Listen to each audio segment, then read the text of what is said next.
Okay, guys, it's Victor, King of the Morons, as you can see by my crown. Yes, this is real plastic. Plastic joke.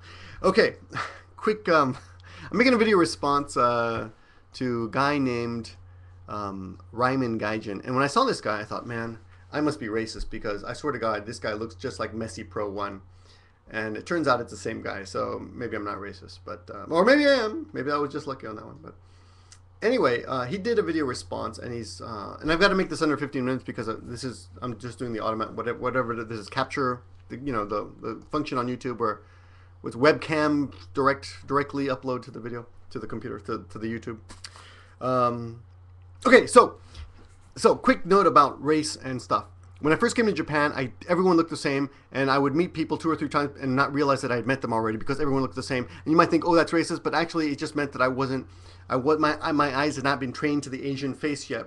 When I was a kid, going with my dad and my brother, we'd go to the Chinese flicks, the kung fu flicks, and we'd have trouble sometimes because in the middle of video, we'd be like, "Who's that guy? I thought he was a bad guy," and it would actually turn out to be a good guy because they looked the same to us. We couldn't distinguish them, and I think the Chinese people knew that. That's why they often make it very distinct costumes, separating the good guy from the bad guy. But after living here for a few months, I started to see that people look really different, and Asians their faces are very, very different.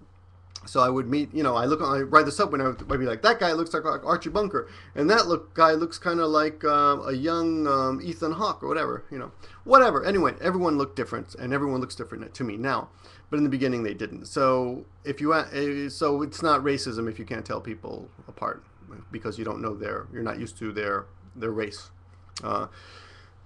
Japanese will often tell me that I look like Johnny Depp. You might laugh. And Tom Cruise, you might laugh longer and harder. But the thing is, to them, who they are not used to foreigners so much. They're more used to foreigners than we are than we are to them because of Hollywood. Thanks Hollywood. But I wish Americans would realize that this is an insult in Australia and England, and this is not an insult because I often see people going this way in videos, and I'm like, you just told half the world to fuck off. So Americans, you shouldn't do this. This is the way to do it. But actually, you should not do any of that. Okay, so back to the topic at hand. Yeah, a lot of Japanese can't really tell foreigners apart either, and they think we all kind of look the same. So, but anyway, back to the subject at hand.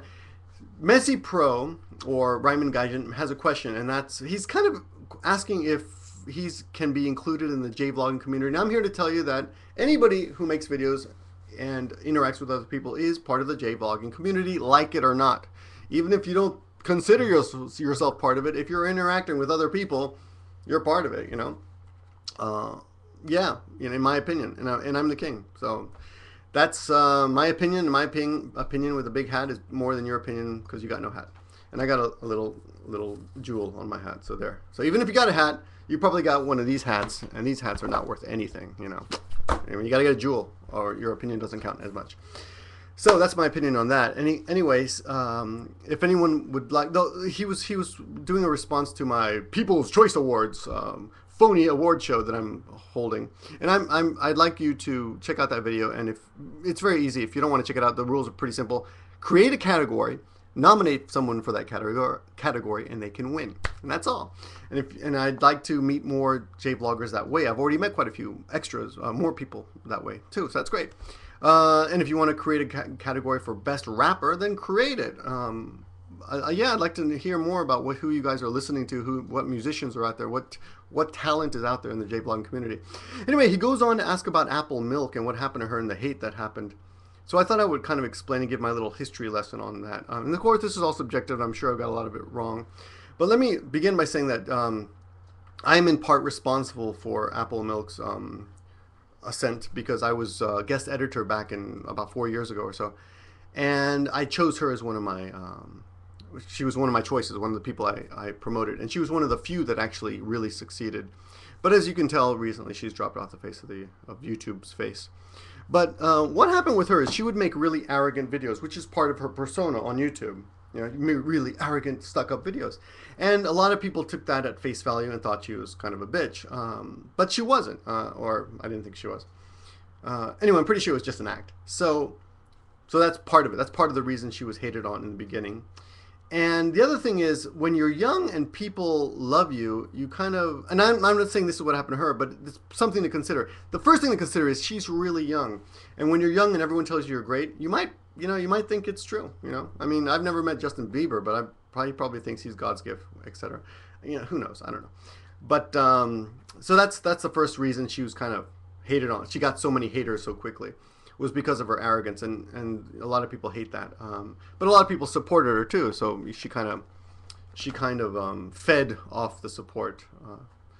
Anyway, later she came to Japan. And I met her, and I was very impressed with the way she handled herself in public. She was amazing with a crowd, really amazing. I've never seen anyone who can handle a crowd just like that. Like they hadn't even come to see her, but she kind of took it over, like made them all instant fans. It was amazing. And then that was at the YT live. What is it called? A live thing they had 3 years ago when YT thought that we vloggers mattered. But then she went off and she appeared in this little. There you are. There. She appeared there, right? YouTube star Emily, right? And a lot of people gave her crap for that. Personally, I thought it was fine. If you want to, it's kind of sexist to say a woman shouldn't show her body if she doesn't, make some money. I mean, it's up to her. It's just free. So a lot of people gave her crap for that and used this as a weapon against her and called her all these awful names. And then she was trying to find a way to stay here in Japan, and I think she made a video then asking for money because she was going to use it to go to college to study directing or something. And the video is gone now, but the problem with that video was that she apparently never went to college, and she used the video for the money for other stuff. And you might say, well, that's not, and I've heard other people say it's none of anybody's business what she does with the money. But actually, it's actually, I think, a crime to claim you're going to ask for donations for something and then use it for something else. If I made a video saying, give me donations so I can donate it to the cancer victims or to, the Humane Society, the local Humane Society, and then I use the money to buy myself a new iMac or a new camera, that would be wrong. So I think I don't know, but I'm no legal expert. Maybe it's fine. Who knows? And maybe in Japan there's no laws about that at all. So maybe it's completely fine. But anyway, a lot of people got on her case because of that. The thing I want to remind everyone is that although you may think that she is some of you might think she's a bad person for doing things like that, but for me the most important thing is she's young, and this is the time to make those kind of mistakes, really, and it's all forgivable because she's young. She doesn't know better, and that might sound pompous of me, like arrogant, but really, she's like, she was 19 when she did that. I mean, come on, you're really gonna blame her and judge her for life for that? I mean, she made a mistake, maybe. Maybe she doesn't think she made a mistake. But if she does think she made a mistake, she should apologize. The only thing I should say. I think that's the next big step to growing up is to apologize. To learn to apologize and say, hey, I made a mistake and I'm sorry. One thing though that I think a lot of people, the one thing that personally bugs me is that when you make a video asking for people to help you, like your subscribers in any way. To vote for something or to help you get somewhere, whether it's money or voting and stuff. I feel like you owe them. Now that might, and I kind of disagree with myself, like you don't owe anybody anything, but I kind of feel like you owe them if you ask for help that way, like money or things like that. Not to you owe them at least not to just disappear off YouTube, which she has done. But at the same time, the amount of hate that she got, which I really think is undeserved, makes me think I don't blame her. I mean, people would screw with her all the time. I think even when she tried to sell things on eBay, people would just screw with her, like make bids and not, bid everyone out but never pay anything and make fake accounts and things like that.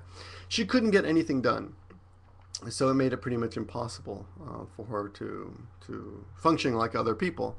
It was overkill. Yeah, maybe she deserved a little bit of it, but not the amount she got. So. But again, if you ask for people to help you, I feel like you deserve at least to stick around on YouTube. But anyway, but so she's gone now, so I don't know what happened to her. That's the story as I know it. I'm sure there's other people's versions, and the biggest thing I want to remind everyone is I don't dislike her. I'm impressed by her. and I don't judge her. And I think the most important thing is anything that you perceive she may have done is excusable because of her youth. And again, I don't mean to sound arrogant or talking down to young people. I made some crack about young people on another video, and some 13-year-old like, I'm 13 and I have sex every time I meet my girlfriend because we made a promise. Like, so, I'm like, I really don't care. I don't really need to know that information. But so that's one thing he said. Yeah. So yeah, the other thing that he seemed to think, Rhyminggaijin, is that YouTube is somehow elitist in some way. No, he didn't say that. He didn't say, but he implied it was maybe I'm not part of it, you know. And it reminded me of another person who a while ago, a couple people said YouTube is elitist.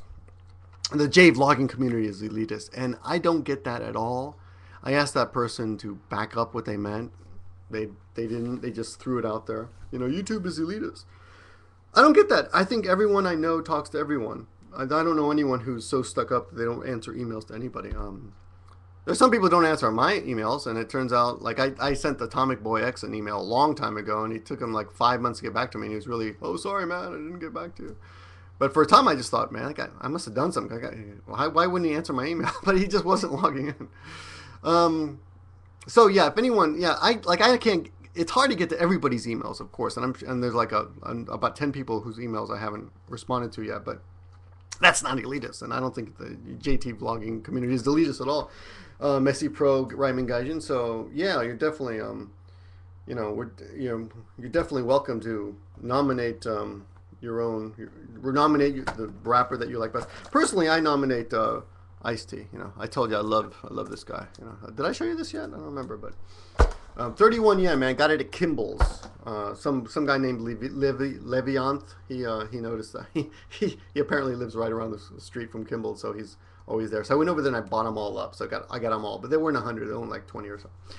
Anyway, so a video response to him, and also telling anyone who, if you want to still jump in on this, so there's a lot of time. I forget what the date was, and I still owe a bunch of I don't know who won the I got to decide who won the what do you call it, Super Gaijin comic book what Gaijin Man? I forgot what it's called. Charisma Man, yeah, Charisma Man, the Charisma Man comic contest.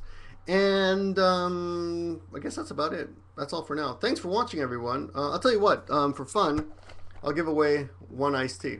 Okay? One iced tea to the funniest comment on, or no, the most thoughtful comment on this video. Okay? And you'll have to have watched the whole thing. And how will I prove that? Because you have to put in the keyword at the end, which is Kodak ZI8. Kodak ZI8 is the keyword. So leave a comment, and the most thoughtful comment will get a free what's it called? Superstars Ice-T action figure doll sent to you wherever you are. Merry Christmas coming soon. My parents are coming at the end of the week, so I'm just spitting out some videos because I probably won't be able to spit out anymore after that. Yeah, and I can't seem to let go of the camera, so I'm just going to turn it off now. Bye.